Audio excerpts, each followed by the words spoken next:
बिस्मिल्लाहिर्रहमानिर्रहीम। अस्सलाम वालेकुम वरहमतुल्लाहि वबरकातुहू। मैं हूँ हिज़्र रहमान और आप सब लोगों को हिज़्र रहमान यूट्यूब चैनल में खुशामदीद। ख़वातीन के घरों में इत्तिकाफ़ से मुतालिक मसाइल में इंशाअल्लाह मुख्तसर अल्फाज में बयान करूँगी। चूँकि रमज़ान 1446 हिजरी और मार्च 2025 का इत्तिकाफ़ शुरू होने वाला है, तो ख़याल हुआ कि इस बारे में कुछ अहम मसाइल बयान कर दिए जाए। सबसे पहले तो ये एक बहुत बड़ा इख्तिलाफ़ी मसला चलता है कि ख़वातीन के लिए घर में इत्तिकाफ़ करना जायज़ भी है या नहीं। तो इस इख्तिलाफ़ को भी मैं बहुत मुख्तसर अंदाज में बयान करूँगी। बहुत से फुक़हाओं के नज़दीक ख़वातीन के लिए घर में इत्तिकाफ़ जायज़ नहीं है और इनके लिए दलील कुरान की ये आयत है कि कुरान मस्जिदों में इत्तिकाफ़ का तज़किरा करती है। और हुज़ूर सल्लल्लाहु अलैहि वसल्लम ने भी हमेशा मस्जिद नबवी में इत्तिकाफ़ किया है और इस बारे में कोई हमें अलग सी दलील नहीं मिलती। और तुम इत्तिकाफ़ कर रहे हो मस्जिद में, उसमें मर्द औरत की तख़फ़ीफ़ नहीं की गई। सुन्नत से यही चीज़ साबित है, लेकिन उस ज़माने का ज़ाहिर है मस्जिदें महफूज़ थी। तो आजकल के ज़माने में तो ऐसी चीज़ें नहीं हैं। हज़रत आयशा रज़ियल्लाहु तआला अन्हा से रवायत है कि नबी अकरम सल्लल्लाहु अलैहि वसल्लम रमज़ानुल मुबारक के आखिरी अशरे 21 रमज़ान से 30 रमज़ान तक इत्तिकाफ़ फरमाते थे।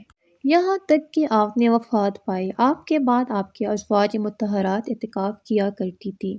फुक़हाओं ने इसकी इजाज़त दी है क्योंकि मस्जिदों में जाना फितने का सबब है।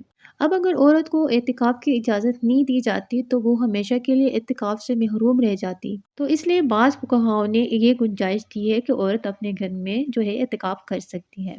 तो अपने आप को कोशिश करे कि उस जगह पर बाउंड करे और ज़्यादा से ज़्यादा टाइम जो है वो इबादत में गुज़रे और मजबूरी के तहत वहाँ से निकला जाए जहाँ पर उसने अपने आप को बाउंड किया हुआ है। अच्छा, रोज़ा एतिकाफ़ के साथ ज़रूरी है। अगर रोज़ा टूट गया तो एतिकाफ़ भी टूट गया।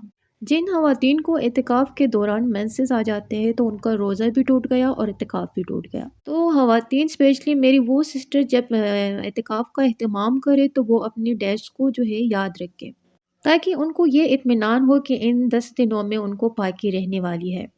तो इस बात का पहले एहतमाम करें। और सुन्नत एतिकाफ़ में तहारत भी ज़रूरी है क्योंकि रोज़ा रखना ज़रूरी है एतिकाफ़ में।